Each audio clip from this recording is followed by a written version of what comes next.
Do you feel continually let down by modern media? Do you miss the good old days, back when all that mattered was a good story and not some agenda? Do you have ambitions of picking up a pen and pad and fighting the creative war yourself? Then this is the podcast for you. Each week, I'm going to talk to a creator who said enough is enough and started making the content they wished was out there. Join us as we discuss the ups and downs of the self-publishing world. We want to help empower you to join the Iron Age of media. Welcome to Iron Age Marketing.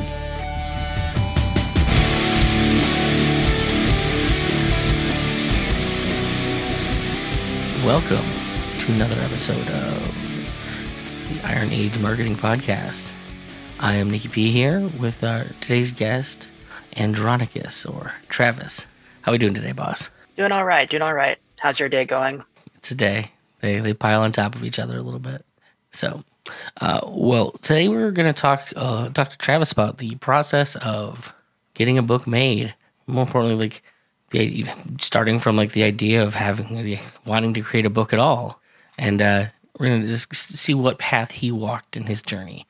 So, why don't you first tell us a little bit about the book and why this is what you wanted to create and why you started here? Yeah. So the book I published, it's called Revenge and Its Discontents, My Journey Through the Iliad. The title of the book is obviously a play on Sigmund Freud's Civilization and Its Discontents. And I titled it because revenge is a big theme of the Iliad. The Iliad is about the anger of Achilles and basically the destruction that it wrought in the midst of the Trojan War. And the book is just I have a blog that I write called Wends of Change, and that's Wends with an EWENDS. And I took all the blog posts that I wrote on the Iliad. It's the final essay that I wrote for it, and I edited them further. I made some changes to them, made them look more like a chapter book, and then I published it using Amazon. So Amazon has a wonderful process for self-publishing, and they make it very easy to do. So is Amazon where you first went, or? It wasn't. I heard an advertisement for another program that this one was just focused on ebooks. And I was first deciding that maybe I was going to turn this into an ebook and set up a marketplace of some kind on my website and sell it through there, and then maybe also use Amazon. Unfortunately, the program didn't work out very well. There were a number of flaws with it. The two significant ones being that it wasn't suited for longer ebooks. Like, my book is around 200 pages. I would say this program would work really well if you're just making 10, 20 page ebooks, maybe. The other big flaw is that there was no option for a blank template. You had to choose a pre-made template and try to work with that and change it and stuff. And so when I imported the Word file that I had just edited to turn into a book into this program, it just made a complete mess of it. And it didn't recognize, where I separated chapter titles and subheadings. It didn't recognize any of my footnotes. It was a mess. And the biggest selling point of the program was that it was supposed to generate a table of contents for you. That was the reason why I bought it, aside from the fact that it was pretty cheap to buy. And so I just experimented with it. It's let's see what happens. And so I told it to generate a table of contents, and I ended up crashing the table of contents feature on the program. And so I'm okay, I don't think this program is going to work out for me for what I want to do for it. So I went on to Amazon and I downloaded their Kindle Create program, and I imported the Word file, and it recognized everything. It recognized all my chapter titles. It recognized all the subheadings. It kept all the formatting, the bold and the italics and stuff. It even recognized all the footnotes. It put all my footnotes in the back of the book, which is what I wanted, and kept the numbering. And it was fantastic. About the only deficiency in the Kindle Create program is it's not quite ready for lists and bullet points and stuff. You can't really edit lists and bullet points with that program yet. So if you use that program, make sure that if you're importing from a Word document or something, that you have those completely squared away, that there doesn't need to be any more editing for spelling or grammar or anything like that. Interesting. Why did you say this was the first creative thing to do? It was just because you'd had a blog on it? I mean, why did you even start the blog? What drew you to this work? Oh yeah, it started years before I even started the blog. I went to college and I studied history and education in college. And when I got out, I felt like my education was lacking. And there was always like this kind of there was this desire, but also just feeling like I missed out whenever I thought about classic literature. And I wasn't quite sure what to do with it. And when I was studying education, I researched classical education.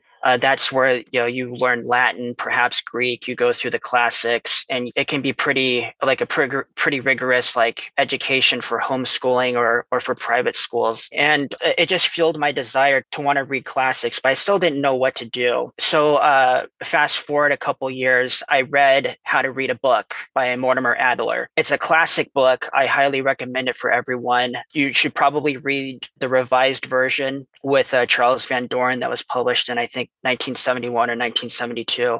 But I read through it, and he systematically goes through like, this is how you get the most out of a book. And at the end of it, he has a list of recommended classics to read. And so I just took that list and was like, okay, I can start here. And so I started reading the books on the list. I read the Iliad, I read the Odyssey, I read the plays of Aeschylus, the plays of Sophocles, the plays of Euripides. I read Herodotus's histories, Thucydides' history of the Peloponnesian War, the works of Plato, the works of Hippocrates. And yeah, just kind of burning through these. And I got to Aristotle, and that was something else. I read his 6 books on logic, collectively called the Organon. The translation that I was reading was about 300 pages. And I got to the end of it, and I realized that like I had barely understood anything that I had just read. And so I tried again, and I couldn't make it past the first couple before I just got really frustrated. And I thought like, okay, well, maybe it's because I didn't pay enough attention to everything else that I was reading before this point. And well, maybe I'll move on. Maybe I'll come back to the books on logic. So I tried moving on, and I couldn't. And to make a long story short, I gave up. And for a couple of years, I thought about, man, I want to get back to this list. I want to get back to this list. And I never did it. And fast forward some time, and I figured, if I want to go through this list, I should take better notes, and maybe I should like do some writing on what I read. And I had first had the idea that I was going to make videos, for like YouTube or Rumble or Odyssey or anything like that. And it just wasn't happening. I had made some attempts, and I had written a bunch of stuff down for the Iliad, and I just wasn't doing it. And it was around that time that I was introduced to Tom Woods, the libertarian podcaster.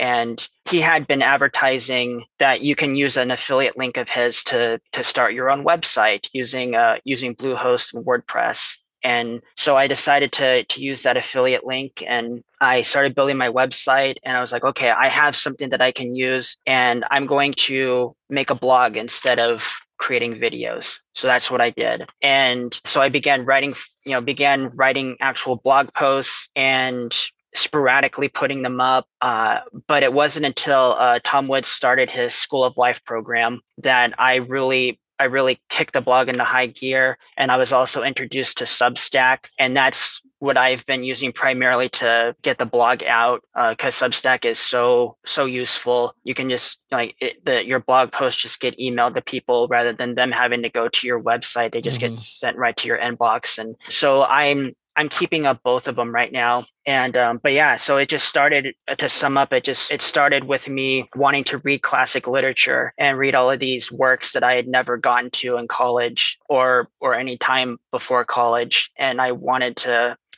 learn from them, and I wanted to see if they could like transform the way that I live, transform the way that I see the world. And then I decided that that writing a blog on them would do me a lot of good. It would help me think deeper about what I was reading, and to do as what Mortimer Adler said, like, you take these works and you make them your own. And that's what I'm hoping this blog will do. It will help me take these different works that I read, no matter how difficult they are, and make them my own, like wrestle with them and have a conversation with these books and struggle through trying to understand what they're trying to say. Well, first things first, you were not the first person to stumble on Aristotle. That's the general consensus with Aristotle. He throws a lot at you. Yeah. My wife is actually in a group, I think it was on Aristotle right now, and they're great books. Oh, wow. Have you actually, I'm curious, have you thought about joining any like great books groups out there? Yeah, I would like to. My one friend does actually host a free one, so. Oh, that's cool. Yeah, yeah, more for me, it's more just a matter of time. Yeah, I think they do like Saturdays or something at like 2 p.m, like once a week. Mm. But yeah, that's always an interesting place to start us with the classics. It's surprising how little of that we get in our life these days. Like you'd think that would be more of an interest to the modern education system. It's certainly not. Yeah. And it also is funny to me that you started with how to read a book because that's where every classics person sends you is how to read a book.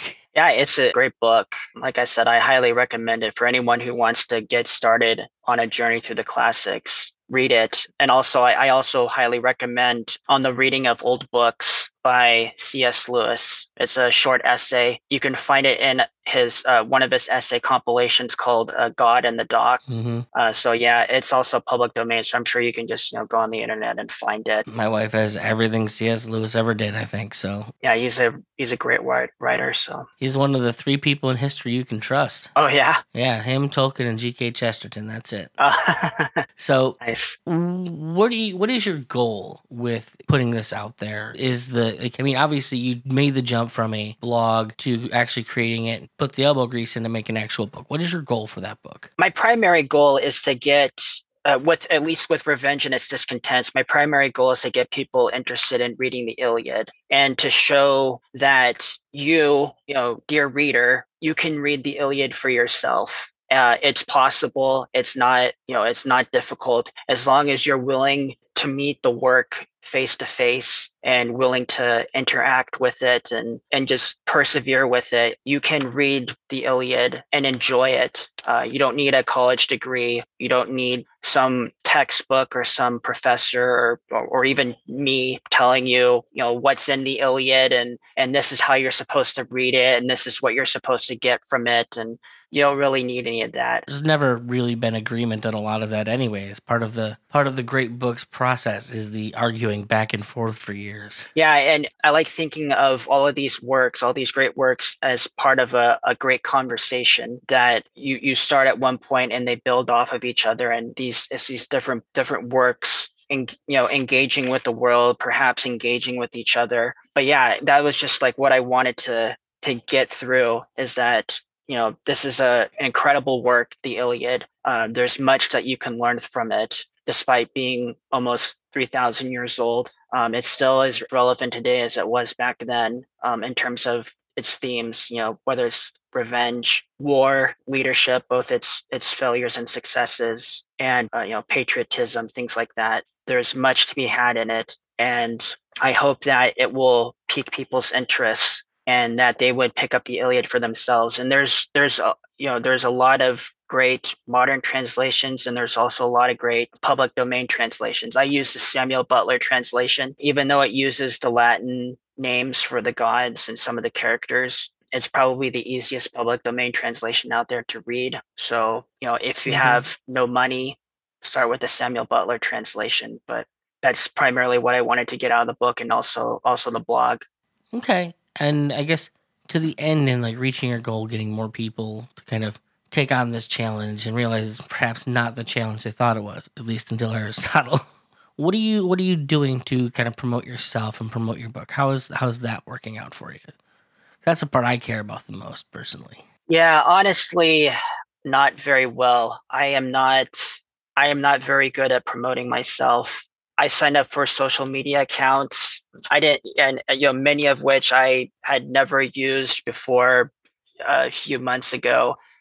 I didn't have a Twitter account until June of this year, and I've been learning a lot about that. a lot about the promotion process and experimenting with different things, seeing what works and what doesn't work. Like, what hashtags may work. Should I write something pithy or something that, that has a hook, or should I just quote directly from the text? And yeah, I think the one thing that I have gotten out of promotion is perseverance, to just keep at it every day. And if you do, then eventually it's going to start paying off. Like you're going to build a presence.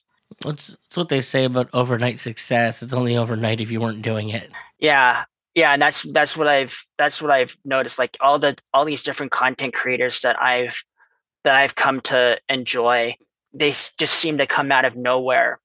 And then you start looking into them a little bit, or maybe you start hearing their backstory, and it's like, no, they didn't just come out of nowhere. They have this long history of, like, trying to make it. And even maybe before they were a content creator, they were doing something else that was building their character, that was building their will to succeed, that was building their skill set. Hmm. And so, yeah, it's often not the case that success just happens overnight. It only may seem that way, but that's just because after, so much work was put into it, they had a breakthrough. It's critical mass.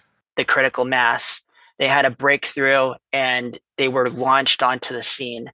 And yeah, so I that's something I try to take to heart, is just, incremental, little by little, work toward my goal. But yeah, I met with you the other day and I learned some very valuable things about promotion, and I've talked with some other people and they've given me some resources about how to better present myself to the wider public. And so yeah, so I'm in the very, very beginning stages of learning how to promote myself, and I hope to get much better at it and to learn from even more people and more resources about how to do it. So Right on. Well, I guess the big question is, so what's next for you? Are you gonna continue with the blog? You moving on to something else? You working on another book? oh Or you yeah. just kind of continued working, not worried about this one right now? Oh no, yeah. No, the blog is still going along. I'm currently going through the Odyssey, and that's the next book on the list.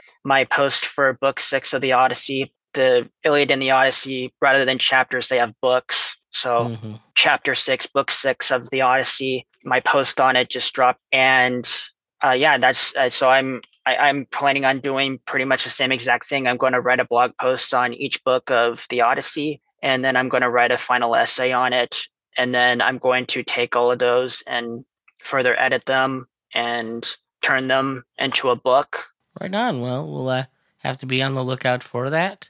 And I'd like to thank you so much for coming on and talking about the process with us today, because I think a lot of people are afraid to go out and make the thing that they want to make because it's going to be hard or they don't understand how to do it. And the one thing I want this show to do is to help elucidate to people, kind of light a path and say it's way less complicated than you think it is, and more importantly, it's more rewarding than you think you probably even think it is when you're starting out. Yeah, and if I can make three final points on that. First of all, the Kindle Create program is very easy to use. It's very user friendly and it has a lot of options. So don't worry too much about whether you're going to get lost in using that program. It's very easy to use. The second point is that understand that if you're dealing with Amazon's customer service through so Kindle Direct Publishing, KDP, is what you use to publish your books, and just understand that their customer service is about 12 to 24 hours behind what happens in real time. And that was one of the struggles I had. Like publishing the ebook version was fine. Like it went through without any issue. But publishing the paperback version had a little more frustrating.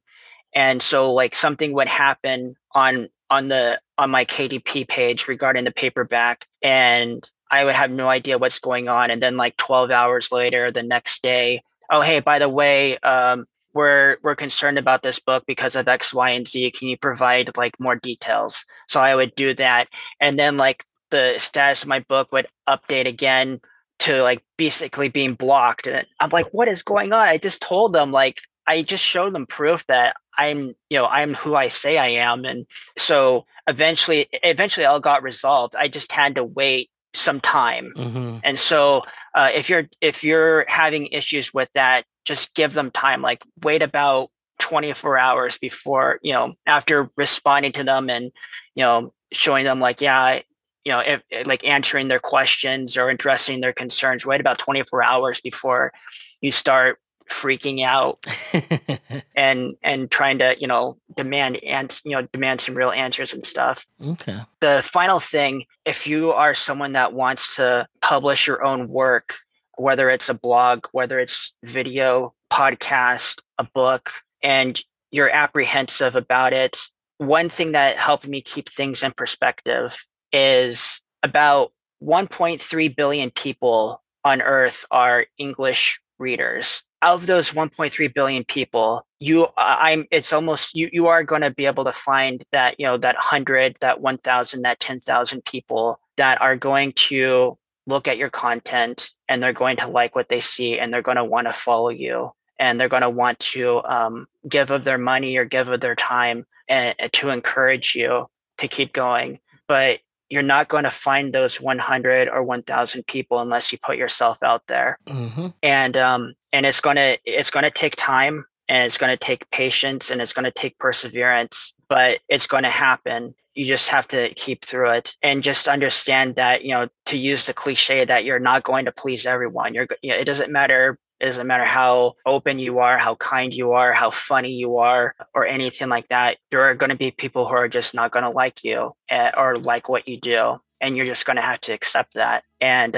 because there is going to be, like I said, 1.3 billion English readers, it'll be very easy to find 100 or 1,000 of them that will like what you do. And once you find those people, then what does it matter what some other random person over there thinks about what you do? Mm-hmm. So right on.